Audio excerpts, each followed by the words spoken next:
আমাদের নৌলবাগী সাংগঠনিক ইউনিয়নের এই শহরে আসে দখল করার জন্য আমাদের এই এলাকার সকল অসহায় গরিব মানুষেরা এই শহরে জাল টাল দিয়ে খায়। জেলেদের কাছে 40,000 50,000 টাকা তারা চাঁদা চায়।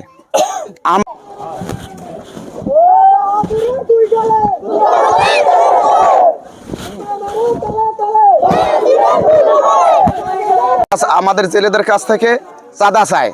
এই শহরে যারা জাল পায় তাদের কাছ থেকে তারা চাঁদা চায় 40, 50, 60,000 টাকা। চাঁদা না দিলে তারা এখানে মাছ ধরতে দেবে না। বাহাদুর আলম সভাপতি, আশরাফ পেদা, দাদন চকিদার। আমরা এই চর নিয়েই আমরা বাঁচে আছি।